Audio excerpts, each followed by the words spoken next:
FDA نے आखिरकार Elon Musk की न्यूरालिंक चिप को इंसानी आजमाइश के लिए मंजूरी दे दी, लेकिन क्या तमाम खदशात को दूर कर दिया गया है? आज की वीडियो में हम इसका जायजा लेते हैं। 2016 में अपने कयाम के बाद से इलॉन मस्क की न्यूरो टेक्नोलॉजी कंपनी न्यूरालिंक ने American food and drug administration यानी FDA की तरफ से मंजूर शुदा आलात के मुकाबले में कम से कम 100 गुना ज्यादा दिमागी राब्तों के साथ अगली नस्ल का दिमागी इम्प्लांट तैयार करने का पुरजोश मिशन शुरू किया है। ये कंपनी अब एक अहम संगे मील पर पहुंच गई है, जिसने इंसानी आजमाइश शुरू करने के लिए FDA की मंजूरी हासिल कर ली है। तो इस टेक्नोलॉजी को प्री क्लिनिकल ट्रायल के मरहले में रखने में क्या मसाइल और क्या इन खदशात को दूर किया गया है? आशीष की दुनिया में खुशामदीद, और मुझे कहते हैं शाहिद मसूद। पहले देखते हैं कि न्यूरालिंक है क्या। न्यूरालिंक एक क्लास 3 मेडिकल डिवाइस बना रहा है जिसे ब्रेन कंप्यूटर इंटरफेस या BCI कहा जाता है। ये आला दिमाग को ब्लूटूथ सिग्नल के जरिए बैरूनी कंप्यूटर से जोड़ता है, जिससे आगे पीछे मुसलसल मवासलात मुमकिन होती है। ये आला खुद एक सिक्के के साइज का यूनिट है जिसे लिंक कहा जाता है। इसे सर्जिकल रोबोट का इस्तेमाल करते हुए खोपड़ी में एक छोटी डिस्क की शक्ल के कटआउट के अंदर लगाया गया है। ये रोबोट लिंक से करीब करीब 1000 छोटे छोटे धागों को दिमाग के मखसूस न्यूरॉन से जोड़ता है। हर धागा इंसानी बालों के कतर का तकरीबन 1/4 होता है। अब इसके कुछ मुमकिन फवाइद पे नजर डालते हैं। अगर न्यूरालिंक के BCI को इंसानों पर महफूज तरीके से काम करने के लिए बनाया जा सकता है तो मुझे यकीन है कि मुमकिन फवाइद इस कोशिश को मुफीद बनाएंगे। कंपनी का कहना यह है कि ये आला मसनूई आज़ा पर दुरुस्त कंट्रोल को मुमकिन बना सकता है, जिससे माजूर अफराद को कुदरती मोटर महारत मिल सकती है। ये महारत पार्किंसंस की बीमारी, मिर्गी और रीढ़ की हड्डी की चोटों जैसे हालात के लिए इलाज में इनकलाब बर्पा कर सकती है।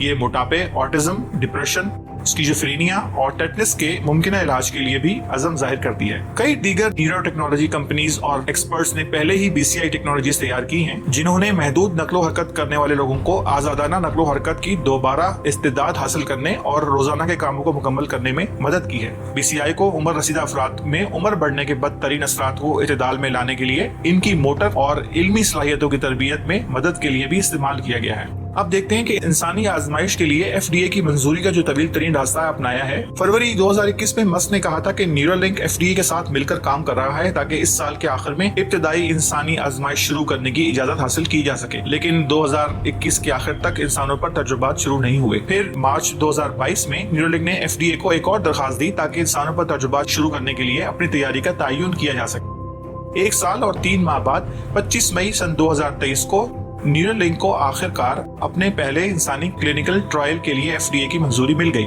ये देखते हुए कि न्यूरालिंक ने शुरू करने की इजाजत के लिए कितनी मेहनत की है, हम फर्ज कर सकते हैं कि ये बहुत जल्दी शुरू हो जाएगा। ये मंजूरी अमेरिकन इंस्पेक्टर जनरल के दफ्तर यानी OIG की जानिब से जानवरों की फलाह व बहबूद की मुमकिन खिलाफ वर्जियों पर न्यूरालिंक के खिलाफ तहकीकात शुरू करने के 6 माह से भी कम अरसे के बाद दी गई। लेकिन FDA के खदशात थे क्या? FDA के पास ऐसे मसाइल की एक लंबी फहरिस्त मौजूद थी जिन्हें इंसानी आजमाइश शुरू होने से पहले हल करने की जरूरत थी, जैसा कि रॉयटर्स की एक तहकीक में बताया गया था, जिसमें रिपोर्टर ने दावा किया था कि उसने न्यूरालिंक के मुतअद्दिद ज़राए से बात की है। उनमें से ज्यादातर खदशात ने न्यूरालिंक को एक तवील मुद्दत में मुकम्मल और बार बार टेस्टिंग और डेटा जमा करने का मुतालबा किया। ये मुमकिन तौर पर एक फैसला कौन अंसर था कि इंसानी टेस्टिंग शुरू करने के लिए मंजूरी के अमल में इतना वक्त क्यों लगा जितना इसने काम किया। ये यकीन से नहीं कहा जा सकता कि तमाम मसाइल मुकम्मल तौर पर हल हो चुके हैं, लेकिन FDA की मंजूरी के अमल की सख्ती को मद्देनजर रखते हुए हम इस नतीजे पर पहुंचे हैं कि वो कम से कम FDA के लिए इत्मीनान के नुक्ते तक हल हो गए हैं। अब कुछ महफूज सर्जरी की बात करते हैं। इम्प्लांट R1 के नाम से जाना जाने वाला एक रोबोट न्यूरालिंक BCI लगाने के लिए सर्जिकल तरीकेकार इंजाम देता है। इस रोबोट सर्जन को इस बात के सबूत जमा करने के लिए इसकी रफ्तार से गुजरना पड़ा कि ये दिमाग के आसपास के टिश्यूज को नुकसान पहुंचाए बगैर या इन्फेक्शन, खून बहने, सोजिश या दाग का खतरा पैदा किए बगैर न्यूरालिंक BCI को काबिल एतमाद और महफूज तरीके से लगा सकता है और हटा सकता है। कुछ बात उसकी नुकसानदेह ज़िमनी असरात पे भी हो जाए। एक बार लगाने के बाद न्यूरालिंक BCI को क्लाइंट के इरादे के मुताबिक ही काम करना होगा। ये गैर इरादी तौर पर दिमाग के दीगर अफवाल पर असरअंदाज नहीं होना चाहिए। ये किसी भी नापसंदीदा ज़िमनी असरात जैसे दौरे, सर दर्द, मूड में तब्दीली या इल्मी कमजोरी का सबब भी नहीं बनना चाहिए। एक और बहुत इंपॉर्टेंट एस्पेक्ट जो कि महफूज बिजली की फराहमी है, खास तौर पर लिथियम आयन बैटरियों को ज्यादा गर्म करने से BCI सार्फिन के लिए बहुत बड़ा खतरा पैदा हो सकता है। BCI technology lithium ion batteries को इस्तेमाल करती है। जब ये खराब होती है तो ऐसी बैटरियों को तारीखी तौर पर हद से ज्यादा गर्म करने के लिए जाना जाता है। अगर कैथोड और एनोड धाती इलेक्ट्रोड अज्जा जो हैं, इनके दरमियान इंसुलेशन टूट जाए तो वो फट भी सकते हैं, जिसके नतीजे में शॉर्ट सर्किट हो सकता है। बैटरी की लंबी उम्र को भी मद्देनजर रखा गया। साथ ही कान के पीछे जिल्द के नीचे इसकी पोजीशन को महफूज तरीके से तब्दील करना कितना आसान होगा उसको भी देखा गया। FDA की जानिब से आखिरी बार मुस्तरद की जाने के बाद इसकी कारकर्दगी, पायदारी और हयातियाती मुताबिकत का जायजा लेने के लिए वायर माइग्रेशन के लिए खुसूसी तौर पर डिजाइन करदा न्यूरोलिंक बैटरी पर वसी पैमाने पर टेस्ट किए गए। इसके बाद वायर माइग्रेशन का भी खतरा है। लिंक एक डिस्क की शक्ल की चिप पर मुश्तमिल है जिसमें बहुत ही बारीक पतली तारें हैं जो कि इलेक्ट्रोड्स कहलाती हैं। ये इलेक्ट्रोड्स दिमाग में न्यूरॉन से जुड़ती हैं। सर्जिकल रोबोट के जरिए इन तारों को जोड़ना अपने आप में एक बहुत बड़ा चैलेंज है, लेकिन इस बात का भी इम्कान है कि ये इलेक्ट्रोड्स कुदरती हरकत, सोजिश या टिश्यू स्कार की तश्कील की वजह से वक्त के साथ दिमाग में कहीं और भी मुंतकिल हो सकते हैं। ये मुमकिन तौर पर आले के मुनासिब काम को मुतासिर कर सकते हैं और दिमाग के टिश्यू को इन्फेक्ट या नुकसान पहुंचा सकते हैं, जिसकी वजह से दिमागी इन्फेक्शन का खतरा है। न्यूरोलिंक को जानवरों का वसी पैमाने पर मुताला करना पड़ा और सबूत फराहम करना पड़ा कि इसकी तारें वक्त के साथ नुमायां तौर पर मुंतकिल नहीं हुई या दिमाग पर कोई मनफी असरात मुरतब नहीं हुए।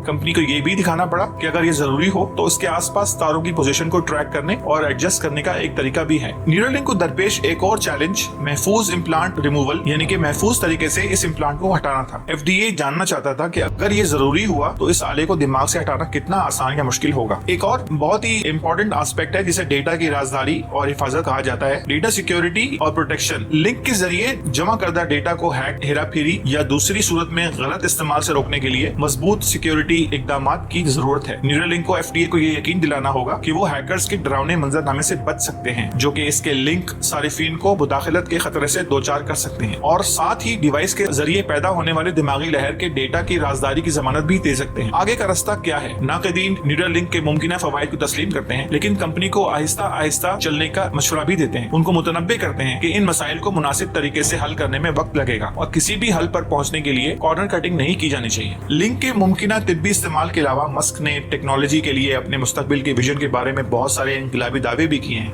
उन्होंने कहा है कि न्यूरोलिंक मसनूई जहानत यानी AI के निजाम के साथ साथ तलब पर राब्ता कायम करके इंसानी जहानत को बढ़ा सकता है। मिसाल के तौर पर बेहतर याददाश्त के जरिए बेहतर इदराक और सीखने और मसाइल के हल की बेहतर महारतों की भी परमिशन मिलती है। उन्होंने यहाँ तक कह दिया है कि लिंक एक मीडिएटिंग कंप्यूटर के जरिए मुंसलिक दो या दो से ज्यादा लोगों के दरमियान हाई बैंडविड्थ टेलीपैथिक कम्युनिकेशन की इजाजत भी दे सकता है। यकीनन एक आम फहम थॉट प्रोसेस यही तजवीज करेगा कि इन दावों को सीइंग इज बिलीविंग के जुमरे में रखा जाए, यानी जब मैं इसको देखूंगा तो ही इस पे यकीन करूंगा। न्यूरोलिंक के साथ सूरत हाल मसनूई जहानत में मौजूदा पेशरफ्त और उसे मुनज़्ज़म करने की बढ़ती हुई जरूरत के साथ वाज़ेह मुमासलत रखती है। ये टेक्नोलॉजीज जितनी दिलचस्प हैं, उन्हें उस वक्त तक अवाम के लिए जारी नहीं किया जाना चाहिए जब तक वो महफूज साबित न हो जाए, और ये सिर्फ मुकम्मल टेस्टिंग के जरिए ही हासिल किया जा सकता है। आपकी इन सब के बारे में क्या राय है? नीचे दिए हुए कमेंट बॉक्स में जरूर अपनी राय से मुत्तले कीजिए। मिलते हैं किसी और इसी तरह की वीडियो में, तब तक के लिए अपना बहुत सारा ख्याल रखिए। फी अमानिल्लाह।